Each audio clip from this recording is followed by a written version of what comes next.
Selamat pagi Bu Maya. Selamat pagi Bu. Bagaimana kabarnya hari ini Bu Maya? Alhamdulillah kabar saya baik Bu Ten. Oh ya, Alhamdulillah Bu Maya. Sehubungan dengan kegiatan pembelajaran nanti yang akan Bu Maya laksanakan di kelas 4B tentang pembelajaran IPAS, bolehkah saya berbincang sebentar? Boleh Bu Teni, dengan senang hati. Ada beberapa pertanyaan yang akan saya pertanyakan kepada Bu Maya. Mohon Bu Maya menjawab sesuai keadaan sebenarnya ya. Iya Bu. Yang pertama, tujuan apa yang akan dicapai dalam pembelajaran kali ini Bu? Untuk tujuan pembelajaran yang akan saya capai dalam pembelajaran itu melalui media video pengaruh gaya dalam kehidupan sehari-hari, peserta didik dapat menyimpulkan pengertian gaya. Kemudian melalui kegiatan pengamatan, peserta didik dapat menganalisis pengaruh gaya terhadap benda. Melalui media benda-benda konkret, peserta didik dapat mengidentifikasi pengaruh gaya terhadap benda, dan melalui diskusi kelompok, peserta didik dapat membuat laporan pengamatan secara tertulis tentang pengaruh gaya terhadap benda Bu. Berdasarkan tujuan tersebut, pastinya pembelajaran akan menarik dan berpusat pada siswa. Lalu area pengembangan apa yang hendak dicapai oleh Bu Maya? Saya akan mengembangkan kemampuan siswa dalam mengidentifikasi pengaruh gaya terhadap benda. Kemudian saya juga akan mengembangkan kemampuan siswa dalam membuat laporan dalam diskusi kelompok Bu. Baik Bu Maya, berarti pengamatan saya nanti akan berfokus pada diskusi kelompok dan hasil diferensiasi produk dari pembuatan laporan siswa, nggih? Iya Bu. Berdasarkan tujuan dan area pengembangan tersebut, strategi apa yang akan dilakukan Bu Maya dalam pembelajaran? Saya membuat perangkat pembelajaran yang lengkap Bu. Saya menggunakan metode pembelajaran PBL dengan pendekatan saintifik dan TPACK. Kemudian saya menerapkan metode diferensiasi produk Bu. Oke, baik Bu Maya, dari hasil wawancara ini nanti Bu Maya bisa menggunakan format pengamatan yang saya berikan. Baik Bu. Terima kasih Bu Maya atas waktunya. Semoga pembelajaran akan berjalan lancar dan murid-murid semakin bertambah pengetahuannya. Sama-sama Bu Teni.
Ma, hari ini Ipo, Lula, dan Bol lagi belajar tentang gaya dan gerak di sekolah.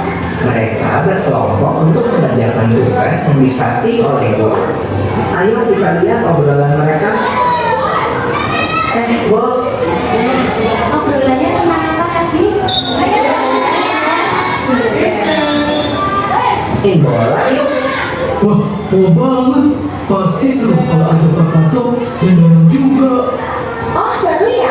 Aku kok nggak ngerti ya. Apakah semuanya cuma menggocek, memotor, dan menendang bola? Gol! Sampai bola masuk ke gawang lawan, kita kan bisa dapetin skor. Dan tahu gak sih, setiap kita menggocek, mengoper, dan menendang bola, bola tersebut diberi sebuah gaya Wah, ini baru seru. Tentang gaya dan gerak kan? yang memungkinkan bola untuk dapat berpindah tempat adalah gaya. Tapi kan gaya nggak kelihatan. Gaya memang gak kelihatan, tapi akibat dari gaya terhadap sebuah benda dapat kita lihat dan merasakan, seperti menendang. Jadi, gaya itu apa sih? Gaya adalah segala macam bentuk tarikan atau dorongan. Gaya dapat mempengaruhi benda, baik benda yang sedang bergerak maupun benda yang sedang diam. Gaya dapat menyebabkan bendanya menjadi bergerak, Bol. Oh, contohnya seperti saat menendang bola, membuka pintu, atau seperti kuda menarik daun kan? Kalau tidak ditarik kuda, darahnya pasti akan hilang. Iya, untuk menggerakkan benda diam menjadi bergerak, kita membutuhkan gaya yang cukup. Karena jika gaya yang diberikan tidak cukup, maka benda tak akan bergerak. Contohnya seperti lemari itu. Pasti nggak akan bergerak kalau aku yang mendorongnya sendirian. Akan berbeda kalau lemari itu didorong oleh beberapa orang dewasa, pasti akan bergerak.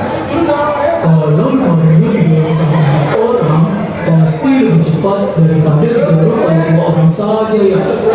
Bukan artinya benda yang bergerak dapat bergerak lebih cepat jika diberikan gaya tambahan.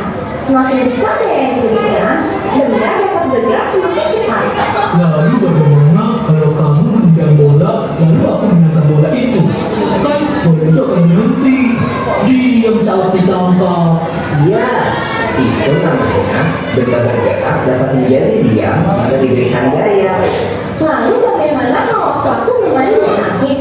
Kok yang main arahku kan di tangkis, jadinya akan gerak ke arah lain kan? Begitu juga waktu aku menendang bola dengan keras, lalu ditepis oleh penjaga gawang, bola akan berubah arah. Betul, Bol. Benda bergerak juga dapat berubah arah jika diberikan gaya. Setelah mengenai bidang yang keras, benda juga dapat bergerak berbalik arah atau yang biasa disebut dengan gerak memantul. Gerak memantul dapat terjadi pada bidang datar dan bidang tegak. Ini kan seperti waktu kita melempar bola tenis ke tembok atau dinding. Maka bola akan bergerak berbalik arah setelah kena dinding. Dengan sepeda, kan termasuk bola juga toh. Tepat sekali. Saat kaki menekan pedal sepeda, terjadilah gaya berupa dorongan dan sepeda pun melaju. Beda gak sih mengayuh sepeda di jalan yang rata dengan di jalan yang miring? Beda, Don. Kenapa beda? Ketika kita naik sepeda di jalan tanjakan sama jalan turunan, lebih mudah mana? Kenapa? Lebih cepat supaya kita dengan sepeda ya. Ngajak butuh gaya yang lebih besar daripada di jalan yang datar. Semakin miring jalan menanjaknya, makin besar gaya yang dibutuhkan. Berbeda dengan mengayuh sepeda di jalan menurun, gaya yang diperlukan lebih kecil daripada di jalan datar. Semakin miring jalan menurunnya, makin kecil gaya yang dibutuhkan. Bahkan tanpa kita kayu pun, sepeda akan terus bergerak di jalan menurun. Oh iya ya, aku perhatiin ini pada lintasan miring, udah bola bisa bergerak sendiri loh. Gerakannya berupa gerak berputar sambil berpindah, atau bisa disebut juga gerak menggelinding. Kalau gak ada yang nahan, dia pasti bergerak ke bawah kan? semua bentuk benda Bob. Benda bulat, benda kotak, atau benda lembaran akan jatuh ke bawah jika tidak ada yang menahannya. Termasuk benda cair juga ya, yang akan selalu bergerak menuju ke tempat yang lebih rendah. Pergerakan semua benda cair seperti gerak air disebut mengalir. Contohnya, kan air dari atas inti mengalir ke tanah, dan saat kita mandi, air mengalir ke lubang pembuangan air yang biasanya lebih rendah. Asik pulang! Wah, gak berasa udah selesai jam pelajarannya ya. Yuk kita rangkum dulu apa yang sudah kita pelajari tadi sebelum pulang. Yang pertama, gaya itu dapat berupa tarikan atau dorongan. Lalu gaya dapat mempengaruhi gerak yang tertunda. Gaya mengakibatkan benda diam menjadi bergerak, benda bergerak menjadi diam, bergerak makin cepat, atau berubah arah. Lalu tentang gerak benda nih, berputar, bergelinding, jatuh, memantul, dan mengalir merupakan jenis gerak benda. Asik! Aku jadi semakin paham nih tentang gaya dan gerak. Dari pembelajaran video tadi, kita mengetahui apa itu gaya. Coba siapa yang berani? Apa itu gaya? Tarikan dan dorongan. Ada lagi? Gaya merupakan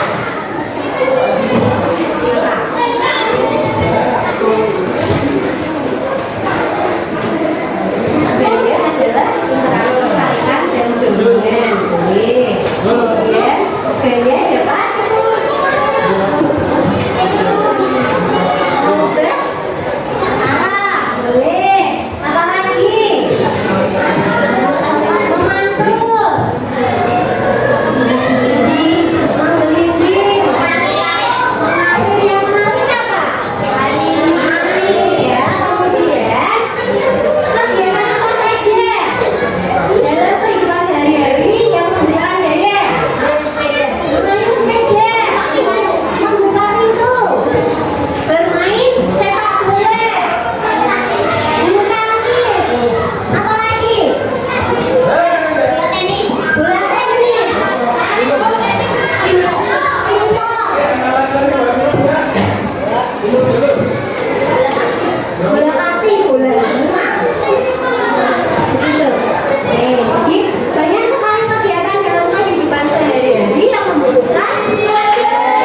Kira-kira orang yang dorong meja itu yang mana?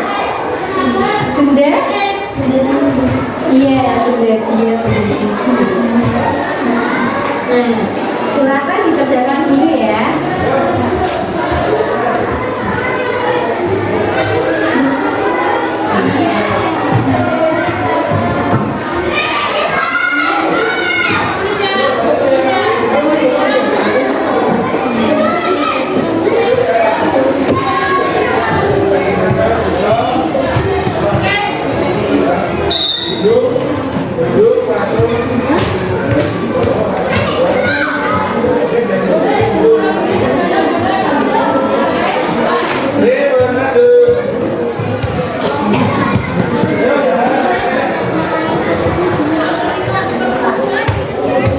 Oh iya, boleh.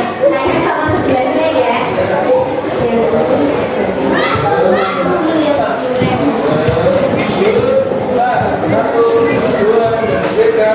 Boleh sama sebelahnya, boleh juga ditulis.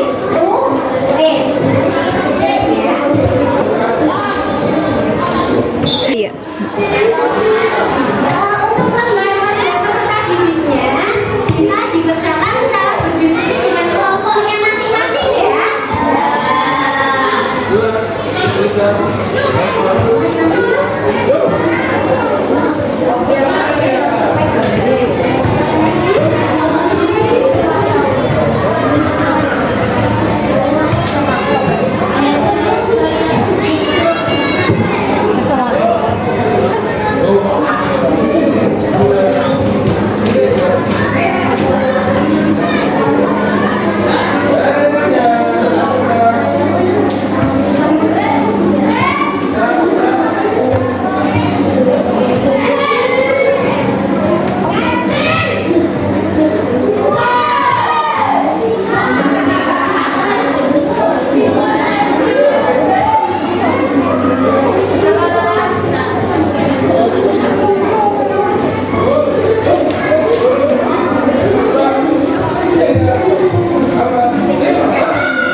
Dikasih apa?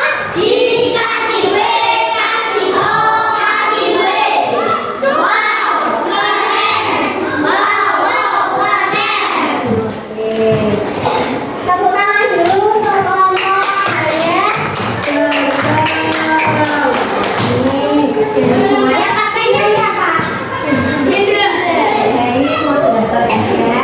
Dapat ribet. Iya.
Selamat pagi Bu Maya.